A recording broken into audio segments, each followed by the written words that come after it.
السلام عليكم، مرحبا بكم معايا في فيديو جديد. كنتمنى تكونوا بخير وعلى خير.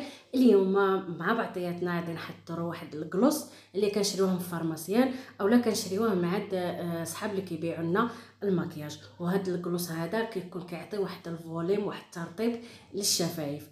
احنا اليوم غادي نحضروا هذا الكلوس هذا فهاد العكار هذا في الدار ديالنا، ويعطينا الفوليم اللي خصنا حنايا، وغادي يعطينا يعني غادي ينفخنا الشفايف ديالنا مع الوقت. يعني غادي يعطينا واحد الفوليم اللي دائم اللي غادي يتعمروا لنا الشفايف ديالنا بواحد المواد اللي هي فعلا الشفايف ديالنا محتاجين لهذيك الماده. وفعلا ان هذيك الماده كتعمر بعض المناطق وبالخصوص الشفايف. المهم باش ما نطولش عليكم، كما قلت لكم عندنا هنايا واحد الماده اللي غادي نستعملها وهي العسل. والعسل الحر ماشي اي عسل، العسل الحر اوريجينالي، يعني يعني من عند شي واحد اللي يكون عنده العسل مزيانه. وهاد العسل هذه كتعمر بعض المناطق بالخصوص المناطق الشفافه الحساسه مثل الشفايف او لا بشره الوجه اللي كيكون فيها ثقب. فالعسل الحر كتعمر هذوك المناطق وكتعطي واحد الفوليم، وداك الفوليم اصلا كتحتاجو البشره ديالنا وايضا الشفايف ديالنا. وانا عندي هنايا واحد شريته من فارماسيان مصوبينه، يعني معدلينه من العسل، يعني من البيضات ديال النحل والعسل، يعني مواد ديال داك العكار او داك الكلوس اللي كيعطي الفوليم مكون من هاد المواد هذا. يعني مكونه من هاد الماده هذه فقط العسل، يعني اللي عاملينه في داك هذاك عسل وبعض المواد الكيميائيه بطبيعه الحال. حنا نستعملوا كل شيء طبيعي، ولكن غادي نعملوا بعض العكارات اللي فيها مواد كيميائيه باش نحصلوا على عكار او كلوس. يلا معايا وتشوفوا الطريقه ديال التحضير والنتيجه الاخيره. المهم نبداو على بركه الله في التحضير. هو اللي شريته انا من فارماسيان هنايا في ايطاليا.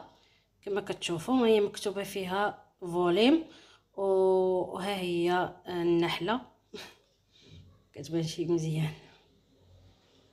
هذا شريته من فارماسيان، وهذا من كيكو حتى هو كيعطي واحد شويه. المهم هادو كيعطيو غير شويه وصافي، ماشي بحال هذا اللي غادي نحضروه مع بعضياتنا.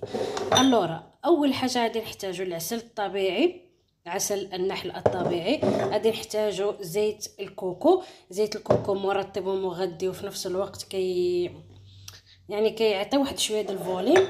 غادي نحتاجو الحار وانا سبق لي شريت واحد بحال هذا فيه مكون الحار، يعني ملي كنقرا هنايا كنجبر عاملين فيه الحار.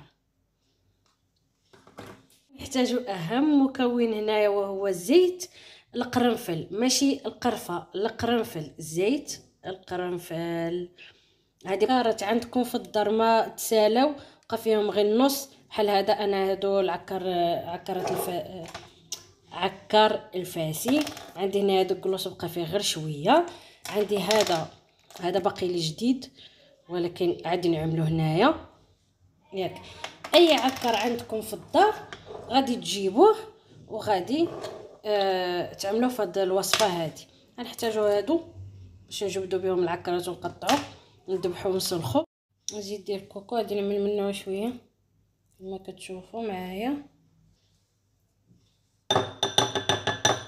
ياك وغادي نضيفوا الحار ديالنا حتى هو شويه، حيت كيشوط بزاف في الشفايف. عليها ما غادي نكثروشي، اللي كيعطي فوليوم وكيحرك الدوره الدمويه.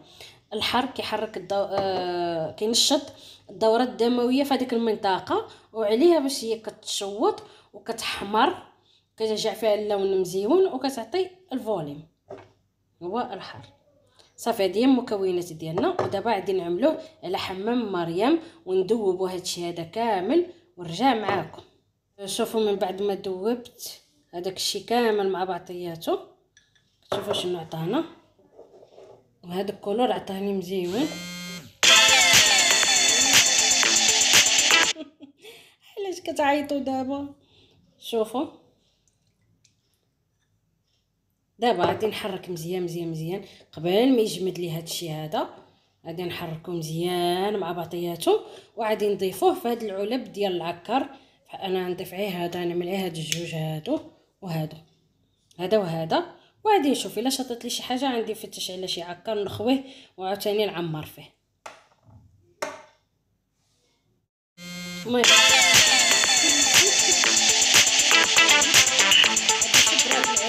العكارات وغادي نهبطوهم لتحت لتحت مره بحال هكذا، تيهبط لتحت صافي. هذا هبط كامل ونهبطو اخر ونبقاو نعمرو. بلاتي هادشي سخون، شوفوا الطريقه.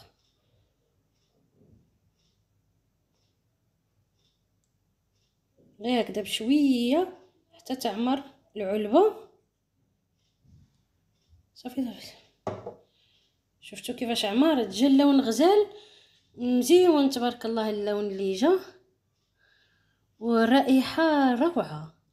حيتاش هذا ماركه مزيونه هذا ديال. السلام عليكم، انا رجعت معكم من بعد ما عملتهم في الثلاجه واستنيتهم يبردوا. ما كملتش على فيديو البارح، غنكمل عليه حتى اليوم حيتاش ما دركتش، كان الليل وكنت كنستناهم يبردوا ويجمدوا في الثلاجه. المهم النتيجه النهائيه هي هذه، هانتوما كتشوفوا هذا كيفاش جا. ها هو جا روعه روعه روعه، حتى اللون واعر تبارك الله. هو وهذا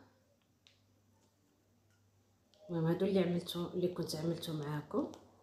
نقدرش نطلع هذا حيتاش في يدي بزاف، لازم نحط هذا. شوفوا هذا كيفاش جا، وهذا شويه كنجمد لي في الاخر ديال الفيديو، كنجمد وما دركتش. المهم انا من بعد عملت واحد اخر حتى هو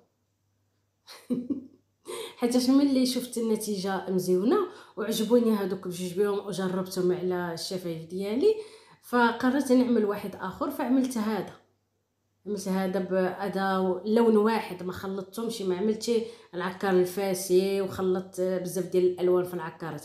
هذا عملت عكار واحد وعطاني هكذا، حتى هو جا روعه. المهم كنتمنى يكون نال الاعجاب ديالكم الفيديو، واللي باقي ما تشاركش معايا في القناه تشارك ويفعل زر الجرس، واللي عجبو الفيديو بطبيعه الحال ما يبخلش عليا باللايك.